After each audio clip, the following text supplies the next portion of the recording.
ஏய் அரகுற என்ன மிதிச்சுக்கிற நீ? இப்ப என் அடையாளத்தை அழிச்சு அதிகமான விட இவர் பெரிய இவரா? அவன் கொடை வள்ளல், இவன் தஞ்சை. ரெண்டுல எதை நீ எந்த எதுக்கு வைக்கிற பேரை வைக்கிற? நீ அடிச்சுட்டு ஏன் வைக்கிற? அப்ப உன் அடையாளத்தை நிறுவ நினைக்கிற. மக்கள் தாங்களே புரட்சி செய்வார்கள். அதுக்கு சான்று இலங்கை, அதுக்கு சான்று பங்களாதேஷ், அதுக்கு சான்று நேபாள். இந்த சுத்தி நடந்தது. எல்லா வீட்லயும் தீப்பற்றி எரிஞ்சிருச்சு. என் வீடு எரியாதுன்னு நான் உறுதி தர முடியாது. எரியும். அந்த தீ தான் புரட்சி தீ. கொஞ்சம் பொறுத்துருங்க, நடக்கும். அதுக்குதான் நாங்க எல்லாரும் ஆளுக்கு ஒரு தீப்பந்தத்தை எடுத்துட்டு போறோம். இந்த தீ எங்க தீ இல்ல, எங்க முன்னோர்கள் ஏற்றி வச்ச தீ.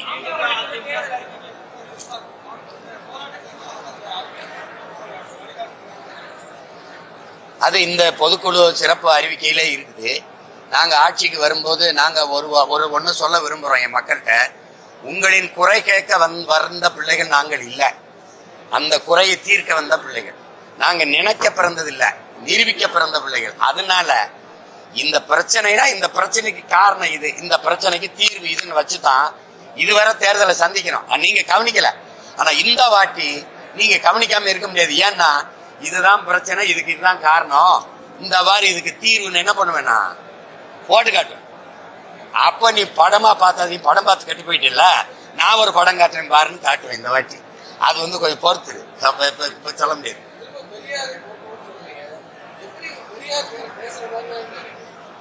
பெரியார் யாருன்னு சொல்லிட்டு போட்டுருவோம். பாருங்க, இல்ல பெரியாருங்கிறவர் அவர் தான் நீ நினைக்கிற பத்தியா, அதுதான் தவறு. அதை மாத்துறதுக்கு தான் இப்ப 3ஆம் தேதி கூட்டம் போட்டிருக்கேன். உங்களுக்கு புரியுதா? நீ என்னமோ அவர் தான் பெரியாருன்னா, நீங்க ராமசாமி ஐயா தான் பெரியார். அங்கிட்டு நில்லு. என் இனத்தின் முன்னோர் ஒவ்வொருவனும் பெரியார். என் பக்கவா? புரியுதா உனக்கு? உட்கார்ந்துருக்க பத்திலா இவன் யாருன்னு தெரியுமா? முத்தமிழ் காவலர் என் தாத்தன் கியாப்பை விஸ்வநாதத்தோட பேத்தி, காஞ்சிபுரத்துல போட்டிடுறான். நீ என்ன பேசுக்க? இது யாரு தெரியுமா? என் மக, என் இனக்காவலன் பிரபாகரன், வனக்காவலன் வேறு வீரப்பனுடைய மக. சும்மா இது பண்ணிக்கிட்டு கூடாது. எனக்கு இங்க பாரு, என் மொழி காக்க, இனம் காக்க, என் எல்லை காக்க போராடி உயிர் நீத்த ஒவ்வொருவனும் பெரியார். நீ வந்து பாரு, நீ பெரியாரை போற்றுவோம். அது என்ன சொல்றது? பெரியாரை பேணாது ஒழிக பெரியாரால் பேராய் இரும்பை தரும். யார் பெரியார்? செயற்கரிய செய்வார் பெரியார், சிறியர் செயற்கரிய செய்யாதார். இப்ப நீங்க சொரியார் பத்திலா அவர் என்ன செயற்கரிய செய்திருக்கார்? நீ 3ஆம் தேதி வரை காத்திரு. அவர் எல்லாரையும் போற்றுன்னா, நான் ஒரு தமிழ் தேசிய இனத்தின் பிள்ளை, தமிழின் மகன், என் தாயை ஒழிக்கணும்ன்ற. என்னடா தமிழை மட்டும் படிக்காதடா, ஆங்கிலத்தையும் படிச்சுக்கடா. அது வெளிநாட்டுல போய் வேலை செய்ய தொடர்புக்கு சரியா வரும்டா. தமிழை மட்டும் படிக்காத, ஆங்கிலத்தையும் படிச்சுக்க. இதான் எல்லாரும் பேசுனது. அதுல என்ன இருக்கு? தாய்ப்பால் பைத்தியங்களே, உலகமே சொல்லுது தாய்ப்பால்ல தான் அந்த நோய் எதிர்ப்பு சக்தி அதிகமா வருது, தாய்ப்பால் குடிக்கணுங்கிறான். நீ தாய்ப்பாலே பைத்தியம்ங்கிற. உங்களுக்கு புரியுதா?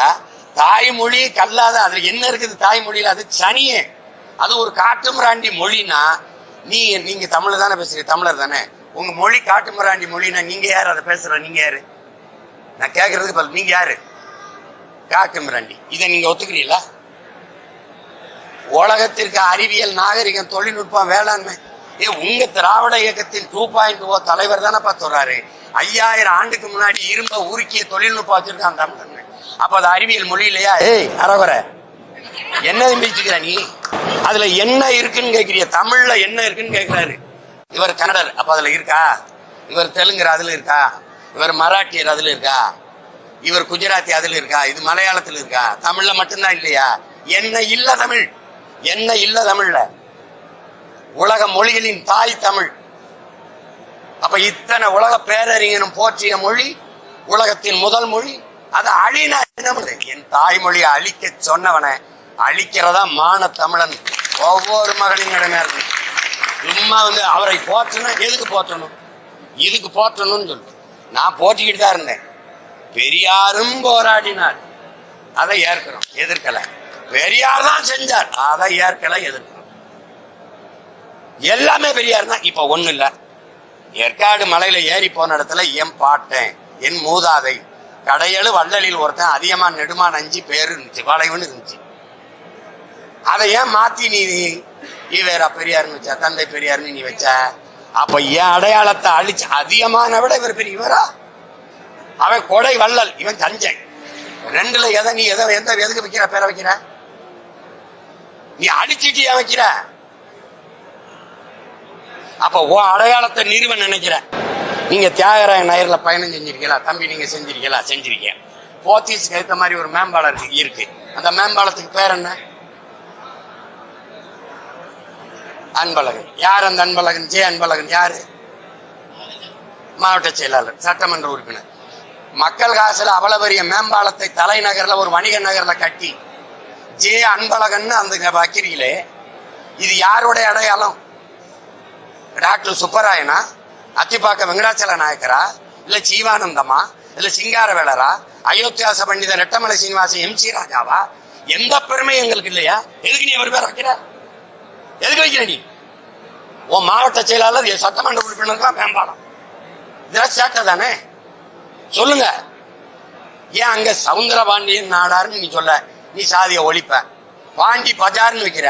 பாண்டி என்னது, பஜார் என்ன மொழி? அது சவுந்தரபாண்டிய நாடார் பேரை சொல்ற தெருன்னு யாருக்கா தெரியுமா? தெரியுமா? நீங்க சொல்லுங்க, யாருக்கா தெரியுமா? ஏன் அந்த பேர் மேம்பாலத்துல கூடாதா? எங்க தாத்தன் சிங்காரவேலர் பேரைய, ஜீவானந்தர் பேரைய வைக்க கூடாதா? கக்கன் பேரு, காமராஜர் பேரு, முத்துராமலிங்கத்தோர் பேரைய வைக்க கூடாதா? சொல்லுங்க, நீங்க சொல்லுங்க. ஏன் செக்கிழுத்த செம்மல் வாவு சிதம்பரனாரை விட இந்த ஜே அன்பழகன் பெரியவரா? வெறிவரமா வராதா? சொல்லு, வெறிவரமா வராது. அப்புறம் நீ 3ஆம் தேதி வரை பொறுமையா மீதி அங்க நீ பொதுக்குழு போறதுக்கு முன்னாடி கோவத்தை கிளம்பி.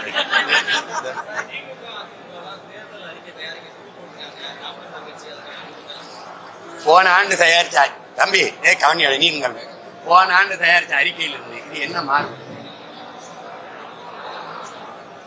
இதெல்லாம் தம்பி நீ வர்றா நாட்டை ஆண்டவங்க, எதிர்கட்சியா இருக்கிறவங்க தொகுதியா போய் இப்பதான் பிரச்சனைகளை கேட்டு அறிக்கை கொடுக்க போறோம்னா இந்த அறிக்கையை வச்சு தீ வச்சு கொடுத்தாம என்ன பண்ணுவீங்க? இந்த அறிக்கை போன ஆண்டு கொடுத்த அறிக்கையில இது என்ன மாறும்? என்ன மாறு? என்ன அறிக்கை? மக்களின் பிரச்சனை என்னன்னு தெரியாம எதுக்கு அதிகாரத்தில் இருக்க? ஒரு வெற்று வேலை. இதெல்லாம் ஒரு சடங்கு. இதெல்லாம் ஒரு சடங்கு. புரியுதா? சும்மா ஒரு மாலையை போடுறது, மாலையை போட்டு ஜெயலலிதா அம்மா இதுல, எம்ஜிஆர் இதுல, அப்படி இதுல எல்லாரும் போட்டு சாமி கும்பிடுறது, எல்லாரும் கும்பிடுறது. ஒரு வெற்று அறிக்கை. நாங்க எலெக்ஷன் மேனிபெஸ்டோங்கிற தேர்தல் அறிக்கை கொடுக்கறது இல்லை. நீங்க பார்த்திருப்பீங்க. ஆட்சியின் செயல்பாட்டு வரைவுன்னு ஒரு புத்தகம் வெளியிட்டோம். அதை வாங்கி படிச்சு பாருங்க. மக்களரசு.comல இருக்கு. இந்த வாட்டி மேலும் நிறைய பிரச்சனை கூடுதல் ஆயிட்டதுனால அதையும் சேர்த்து அதுக்கு தீர்வோட வெளியிடுறோம். அச்சாவும் கொடுக்குறோம், காணொலி ஆவணமும் காட்டுறோம். உனக்கு மரம்னா என்னன்னு தெரியாது, மலைனா என்னன்னு தெரியாது, கடல்னா என்னன்னு தெரியாது, நீர்னா என்னன்னு தெரியாது, நிலைனா நிலம்னா ஆறுனா மண்ணுனா ஒன்னும் தெரியாது. ஒரு கூட்டம் இது.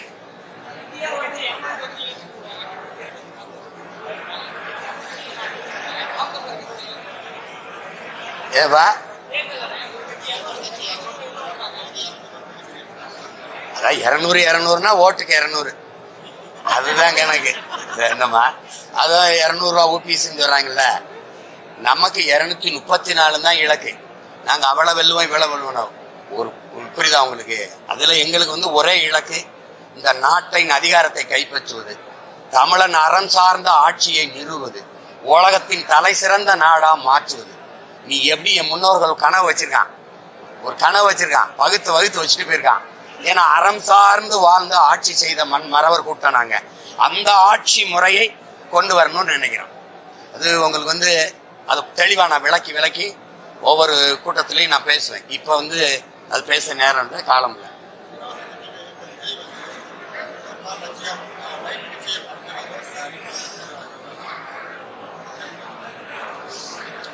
அது சொல்றாரு, தம்பி சொல்றாரு, நாங்க இலவசத்துல அதுல எனக்கு உடன்பாடு இல்லை.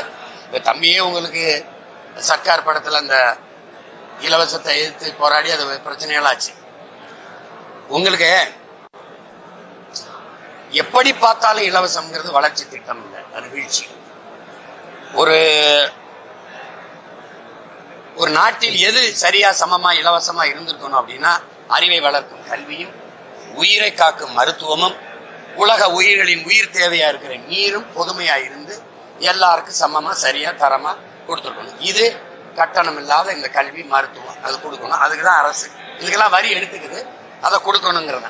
மற்ற எல்லாமே நீங்க இப்ப இலவச மின்சாரம்னு வச்சுக்கிறீங்களேன், நான் என்ன பண்ணுவேன்னா மின் கட்டண சுமை இல்லைன்னா அதை அந்த இரவு பூரா விளக்க எரிய முடியும். உங்களுக்கு அண்ணன் சொல்றது புரியுதா? இந்த பொறுப்பற்ற தனம் தானா வரும். அப்ப ஒரு கட்டணம்னு ஒண்ணு இருந்தா நான் குறைஞ்சது தேவையில்லாத தண்ட செலவு, காசு காசு கஷ்டப்பட்டு சம்பாரிச்சு செலவழிக்கும் போது அதன அருமை. கவிப்பேரரசு வைரமுத்து சொல்றாரு, தாய்ப்பாலும் தண்ணீரும் மலிவா கிடைக்கிறதுனாலயே இந்த மனுஷ பயல்களுக்கு அந்த மகத்துவம் தெரியல, மதிக்க மாட்டேங்கிறாங்க. என் காலுக்கு கீழே மிதிப்படுறதுனால இந்த பூமியின் அருமை தெரியலைங்கிறாங்க. அதனால நீங்க இலவசம்ங்கிறது எது அதுக்கு இருக்கணும்னு இருக்கு. மிக்சி இலவசம், கிரைண்டர் இலவசம், இதெல்லாம் இலவசம்னா இது ரொம்ப அடிப்படை தேவை. இதை நிறைவேற்றிக் கொள்ள ஒவ்வொரு குடும்ப தலைவனாலும் முடியும். அதுக்கான அந்த வருவாய் பெருக்கத்துக்கான வேலை வாய்ப்பு அதை அமைத்து கொடுக்க, நிரந்தர வருவாய்க்கான வாய்ப்பை ஏற்படுத்தி கொடுப்பதுதான் வளர்ச்சியை நோக்கிய பயணம். இப்ப நீங்க 950 கோடி கிட்ட மகளிர் உரிமை தொகைக்கு இழக்கிறீங்க. ஆனா செவிலியர்களுக்கு நிரந்தரப்படுத்தி, இந்த தூய்மை பணியாளர்களுக்கு நிரந்தரப்படுத்தி, இந்த ஆசிரியர்களுக்கு நிரந்தரப்படுத்தி சம்பளம் கொடுத்துட்டா எவ்வளவு செலவாயிருன்னு நினைக்கிறீங்க? அப்போ உங்களுக்கு நோக்கம் அதுவல்ல. அந்த நேரத்துல மக்களை ஏதாவது ஒரு இனிப்பான செய்தியை சொல்லி இந்த கவர்ச்சி இந்த பணத்தை கொடுத்து ஏமாத்தி வாங்கிடணும்னு நினைக்கிறீங்க. அதை நான் ஏற்கல. தம்பி மோட்டர் பை கூட கொடுக்கட்டும், கார் கொடுக்கட்டும், வீட்டுக்கு ஒரு ஹெலிகாப்டர் கூட கொடுக்கட்டும், அந்த இடத்துக்கு நான் வரல. என்னுடைய கனவு அது இல்லை. அவனே தன் உழைப்புல காரு மோட்டர் பைக்கு வாங்கிக்கிற அளவுக்கு வேலை வாய்ப்பு வருவாய் பெருக்கத்தை உருவாக்கணுங்கிற கனவு தான் என்னோட.